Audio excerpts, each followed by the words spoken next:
yale mazao yanaoza. Mtu kachukua gunia 100, akifikisha Dar es Salaam 30 zimeshaharibika, zimebaki 70, hasara. Sasa hii elimu, kwa nini nimezungumza hili jambo na limenikwaza sana? Kwa sababu nimeshazungumza sana. Leo mmetoa hii semina hapa, si ndio? Mumuombe mkurugenzi, mwambie mkurugenzi wa wakala wa vipimo Tanzania, mkuu wa mkoa wa Njombe ameomba wakala wa vipimo turudi Njombe, tutoe semina kwa mabaraza yote ya madiwani ya mkoa wa Njombe, CMT zote za mkoa wa Njombe, na ametualika kwenye kikao cha maendeleo cha mkoa RCC, tuje tutoe hii elimu ili kuwe na lugha inayofanana kati ya wakulima, wanunuzi wa mazao ya wakulima, wanao kama getini, na watu wa halmashauri wakati wanapotafuta ushuru. Sio, umeelewa wewe? Ni kwa nia njema. Ni kweli tunataka mapato, ni kweli, lakini ya haki. Ya haki. Mtu anaona viazi vimeanza kutoka, anaenda achukua mkopo kwenye kikundi milioni 10, anapiga mahesabu yake fuso na kila kitu, ajua hapa nitatumia milioni 8 kuchukua mzigo. Anakuja gunia 100, shilingi 100,000 ni shilingi ngapi? Kila gunia ukitoza 100 faini milioni 10. Ubaki mtu ampata total loss. Atarudi fanya biashara huko. Kinachofanyika nini? Ana negotiate na watu hapa kwa getini, anawaonga. Diwani, kaeni na CMT, muambie wajiridhishe, ikiwezekana mheshimiwa, tuweke mizani kwenye mageti, ili tukitaka kukutoza tusitoze kwa macho. Kwani ukimwi tunapima kwa macho? Unaweza ukamwona mtu mbonge lakini ameathirika, ukamwona mtu kimbaumbao mzima. Ndio watu wasema pima afya yako. Sasa hii mizani yetu ya machoni wapi? Wakala wa vipimo, niwaambie ninyi, bahati nzuri hapa mmezungumza neno zuri sana, ninyi ni wawezeshaji kukomoa mambo ya kienyeji kwenye mageti haya. Twende kwenye mizani. Waambie kabisa halmashauri, unataka kutoza faini inayotokana na rumbesa, funga mzani, ili mwananchi aweze kujua kwamba hapa nimekosea. Na hili ina kati ya kosi mazao yote. Lakini la pili, sisi kama mkoa tunaweza kudhibiti haya mambo ya rumbesa. Changamoto, diwani, kaeni na CMT, muambie wajiridhishe, ikiwezekana mheshimiwa, tuweke mizani kwenye mageti, ili tukitaka kukutoza tusitoze kwa macho. Kwani ukimwi tunapima kwa macho? Unaweza ukamwona mtu mbonge lakini ameathirika, ukamwona mtu kimbaumbao mzima. Ndio watu wasema pima afya yako. Sasa hii mizani yetu ya machoni wapi?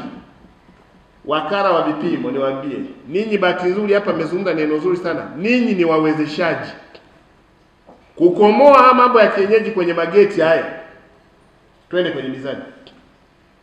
Waambie kabisa halmashauri, unataka kutoza faini inayotokana na rumbesa, funga mzani, ili mwananchi aweze kujua kwamba hapa nimekosea.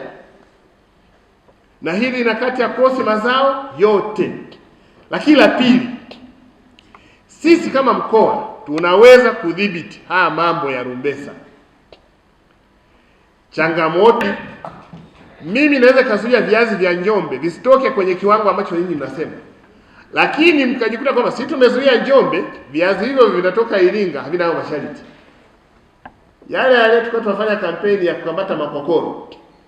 Unakamata, unapima samaki kwa rura Tanzania bara, alafu Uganda au samaki wanapita. Tuna samaki waulizani pale mpakani kwamba wao wanatokea wapi. Samaki wa Bukoba wanatokea tu Uganda, wanaingia.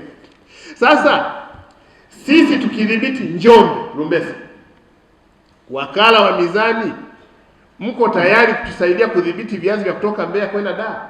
Mko tayari kutusaidia viazi vya kutoka Iringa, viazi vya Babati, viazi vya Singida, viazi vya Arusha na Kilimanjaro? Ili wanunuzi na madalali waseme waache Njombe wajifanye na ujuaji wao kwamba wanaenda kwenye standard, wanaama mkoa. Alafu na nyinyi tukiwafuata mnaanza, unajua bwana, hii nchi unajua si tuko wachache sana watumishi. Watuko watumishi tu 20 kwenye kanda yetu, hatuwezi kaenda kila mahali. Mko tayari? Hii tutoke kwenye porojo twende kwenye utendaji. Na kama ndivyo, maana yake ni kwamba wakala wa vipimo, kama mnajua kwamba ninyi kweli ni facilitators, maana yake ofisi yenu iende kwenye kila wilaya, kwenye kila halmashauri, muwe na watu, muwe na mawakala, ili tudhibiti rumbesa nchi nzima. Tusije tukajifungia sisi Njombe, mazao ya wananchi yakaribika, kwa sababu ninyi imekuwa ruzi kwenye mikoa mingine. Mko tayari ya wewe? Tukidhibiti Njombe, mtadhibiti Iringa. Haya, tutaona kwenye utekelezaji. Vile vifungashio vinaanzia kilo 75. Akishona pale juu kale ka kichwa ndo kanafika 95. Unakutana mjinga mmoja barabarani ameweka kamba, anakwambia ni rumbesa, lipa shilingi, inaanzia shilingi ngapi? Lipa shilingi 100,000 faini. Mtu mjinga tu amekaa pale, hajui hata ulipotoa viasi. Anatoza faini kwa macho. Hata sheria ya vipimo hajui, na leo mjinga pale ketini anakuambia kwa mujibu wa sheria ya vipimo, habari ya vipimo. Wale watu wa vipimo hawako pale. Kajikalia pale na kamba yake pale, anakuambia paki gani? Viazi vinakaa pale kwenda Dar es Salaam, mheshimiwa mbunge, toka saa 4 kupata mwafaka kwamba hili gunia sio kilo 100, na bado sheria ya wakala wa vipimo imempa mkulima 105, si ndio? Hawa wanaotoza watu kule barabarani wana mizani? Kuna mzani unaopima vile viasi? Wanaanzaje kutoza hizo faini? Wanaanzia wapi kutoza hizo faini?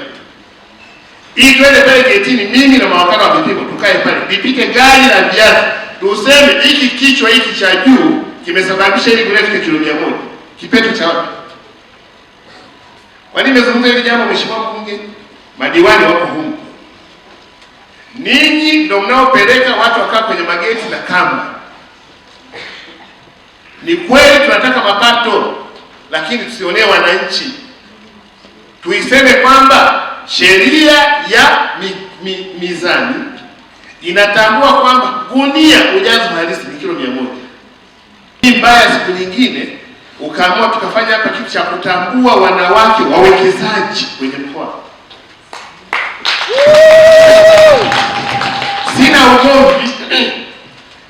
ugomvi na wanawake watakao kesha kwenye mitandao ya kijamii kuangalia watu wanaosimulia masimulizi ya ndoa zao, lakini ningetamani kuona hao wanaowafuatilia kwenye mitandao ya kijamii wawaone wanawake wa Njombe waliofanikiwa katika kuwekeza, waliofanikiwa katika maisha yao. Tutengeneze content mpya kwenye jamii. Hata kwa jamii ambayo watoto wa kike toka asubuhi mitandao yote nawafundisha namna ya kupata mume bora, kupata mpenzi bora. Haiwezekani. Afundishwe, na ndio watu wameondoa wanawake. Hata kule kwenye kitchen party, mafundisho yote ni mazuri. Lakini huyu bibi harusi pia mfundishe maana ya uchumi kwenye familia. Maana kesi tunazoamua huku, sijui kafa mume, shemeji katapeli mali za familia. Sio, mnanielewa? Inafanyika biashara kwenye familia, mama hajui kinachofanyika. Kule kwenye kitchen party alifundishwa tu kuandaa maji ya kuoga ya moto. Siku hizi kuna hita. Utaandaa saa ngapi? Si hita afunge hita kama anataka maji ya moto. Na wa kiume wanapoanza kujitegemea, tuwafundishe pia mambo ya msingi. Maisha mwisho wa siku kuwe na chochote kitu. Tukifika hapo, hata kwa na familia ambazo wakiona mali ya mzazi hayupo wanagombana kwenda kuuza, angawa pata akili ya namna ya kuendeleza. Kwa hiyo jeshi kubwa kwa wanawake liwe ni jeshi lenye uchumi. Kwangu hilo ni jambo la msingi sana. Ukija kwa hawa watu wa mizani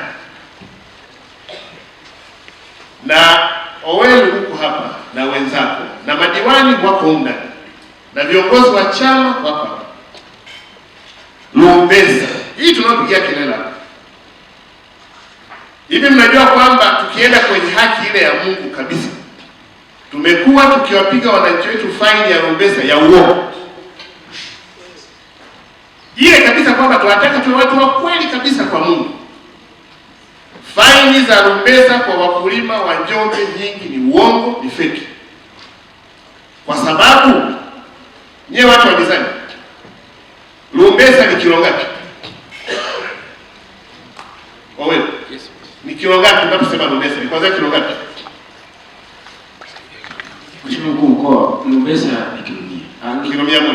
Gunia takiwa kilo 100. Kilo 100. Kuna kipeto cha kilo 100 hapa Njombe cha viazi.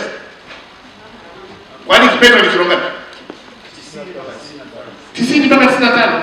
Sasa kwa nini unipige mimi faini ya rumbesa? Kwa nini unipige faini ya rumbesa? Nani ana kipeto cha kilo 100 za viazi hapa Njombe? Maana tunaonea watu. Kwa sababu kile kifungashio, Mheshimiwa Mbunge, kile kifungashio unachuja, yanaingilia huku, yanatokea huku. Toka angalau hata na kiwango umeokoteza cha chupa hii, kwamba sikupata maneno 10 lakini mawili yatanisaidia. Nimeona hapa semina wanawake ni wengi. Mimi ngeniuliza tunataka wanawake gani Njombe?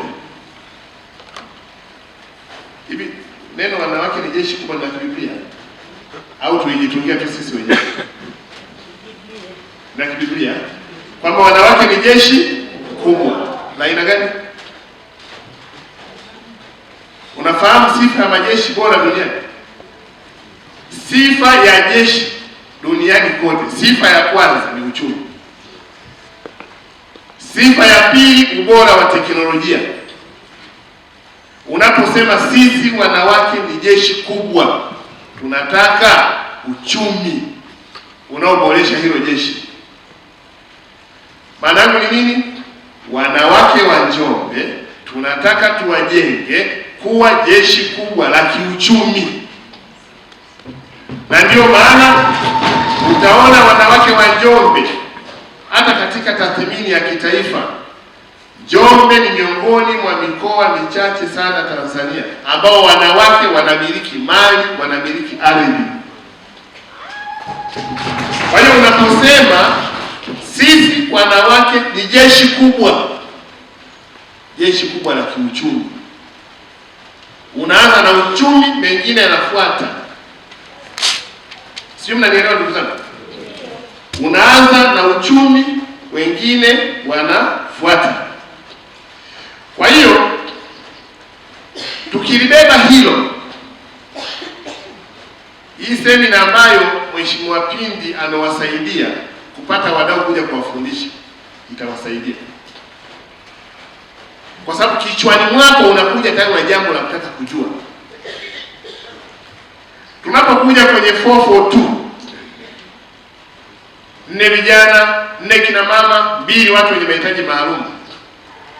Wewe diwani ambaye ni mwanamke unaingia kwenye baraza la madiwani, ni mjumbe wa kamati ya fedha.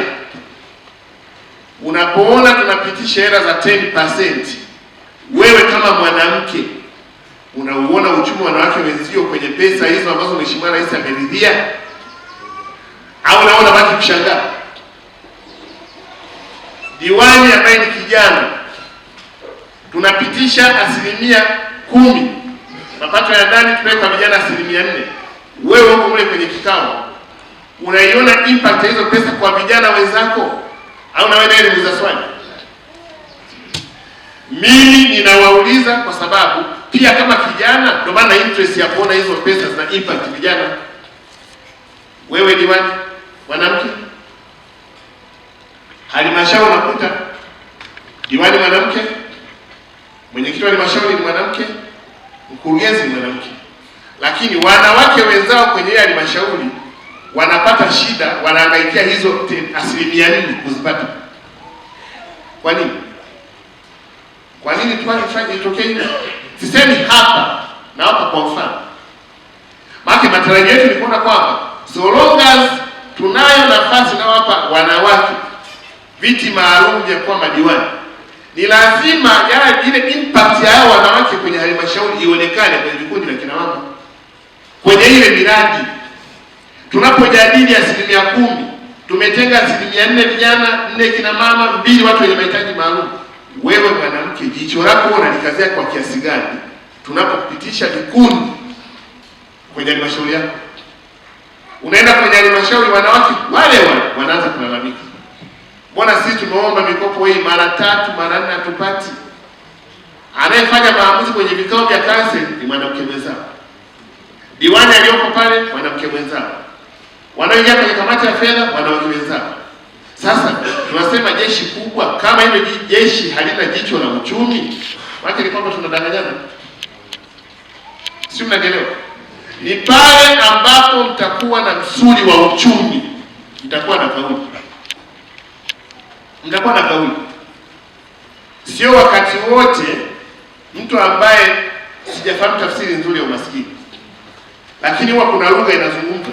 Wakati mwingine maskini anaweza asiwe na kauli. Unakuwa ni dhaifu, unakuwa ni mnyonge, unakuwa ni muoga. Lakini mkisimama kwenye uchumi, tunasema wanawake ni jeshi kubwa. Kwani jeshi kubwa sifa yake ni ipi? Uchumi. Wanawake wetu wanao uchumi, ndio wanao uchumi. Wana maamuzi, ndio wanao maamuzi.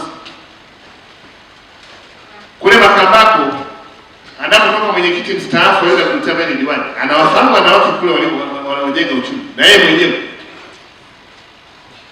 Wanawake wafanya biashara hapa Njombe, mnawafahamu wanawake wanaofanya biashara kwenye mbao, kwenye mazao, kwenye usafirishaji, kwenye ujenzi wa majumba ya biashara, nyumba za kupangisha, mashamba makubwa. Hawa wanawake wapo Ludewa, hawa wanawake wapo